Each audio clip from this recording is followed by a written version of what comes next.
গঙ্গাসাগর সেতুর জন্য বাজেট বরাদ্দে খুশি কাকদ্বীপের মানুষ, কি বলছেন তারা শোনাবো।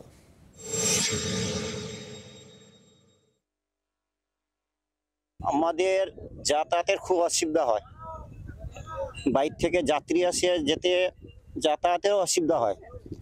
সেই জন্য বলছি মুখ্যমন্ত্রী আজকের ঘোষণা করেছে ব্রিজের জন্য,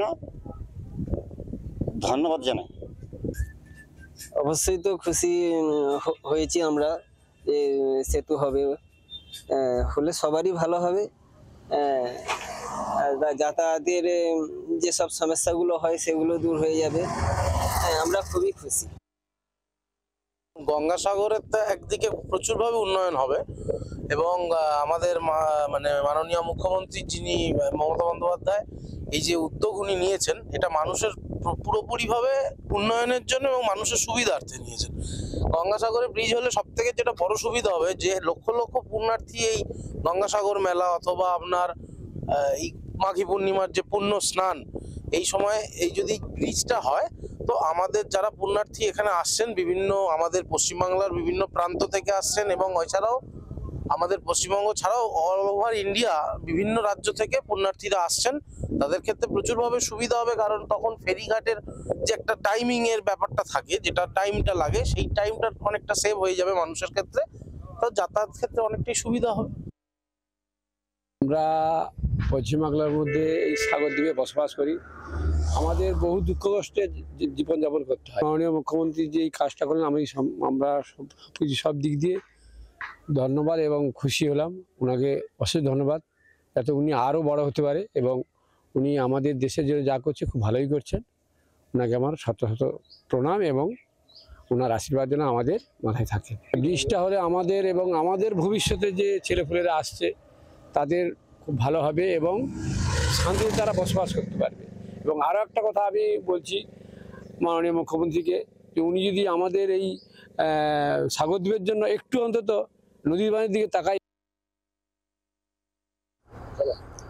রাজ্যের মুখ্যমন্ত্রী মমতা বন্দ্যোপাধ্যায় আজ বাজেটে 500 কোটি টাকা বরাদ্দ করেছে এই মুড়িগঙ্গা নদীর উপরে যে গঙ্গাসাগরের সেতু, সেই সেতুর জন্য বরাদ্দ হয়েছে এবং সেই সেতুটি হলে গঙ্গাসাগরের যে মানুষ তারা কিন্তু বলছে যথেষ্ট তারা আনন্দিত এবং যথেষ্ট খুশি। মূলত এই মুড়িগঙ্গা নদীর যার দৈর্ঘ্য প্রায় 5 কিলোমিটার, এই 5 কিলোমিটারের উপরে একদিকে আছে লট নাম্বার 8 আর একদিকে আছে কচুবেড়ে। এই কচুবেড়ে থেকে সরাসরি লট নাম্বার 8-এ যাওয়া এবং লট নাম্বার 8 থেকে কচুবেড়ে এই যে পুণ্যার্থীদের যেতে হলে মুড়িগঙ্গা নদী পার হয়ে যেতে হয় এবং তীর্থযাত্রীদের যেতে হলে গঙ্গাসাগরে যেতে হলে এই মুড়িগঙ্গা নদীতে পার হতে হয় এবং সেটা কিন্তু একমাত্র লঞ্চ এবং যে ফেরি সার্ভিস আছে যেখানে ভ্যাসেলের মধ্যে দিয়ে তারা যাতায়াত করতে হয়। দূরে দেখা যাচ্ছে যে ভ্যাসেল চলছে, লঞ্চ চলছে, যে মুড়িগঙ্গা নদী, সেই মুড়িগঙ্গা নদীর উপর আমরা এখন আছি। সেখান থেকেই কিন্তু এই ব্রিজটা তৈরি হবে।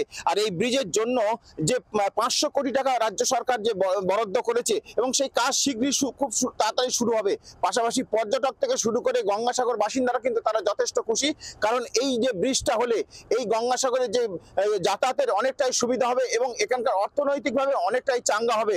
ফলে এই ব্রিজ হওয়ার কাজ যখন শুরু হবে আরও তারা চাইছে যে যত তাড়াতাড়ি হোক এই গঙ্গাসাগরের ব্রিজটা তাড়াতাড়ি শুরু হোক। ফলে এই যে ব্রিজ হয়ে যাওয়ার পরে কিন্তু বোঝা যাচ্ছে যে এই গঙ্গাসাগরের মানচিত্র কিন্তু আলাদা জায়গায় স্থান পাবে, কারণ গঙ্গাসাগর হচ্ছে রাজ্য থেকে দেশের থেকে এই যে কপিলমুনি মন্দির, সারা রাজ্যের মানুষ আসে, সারা দেশের মানুষ এখানে আসে কপিলমুনি মন্দিরে পুজো দিতে। ফলে এই গঙ্গাসাগরের ব্রিজটা হলে এই গঙ্গাসাগরের মানচিত্র অনেকটাই বদলে যাবে অর্থনৈতিকভাবে। জি 24 ঘন্টা, নকিবউদ্দিন গাজী, গঙ্গাসাগর। বাংলার আওয়াজ, বাঙালির আবেগ, জি 24 ঘন্টা।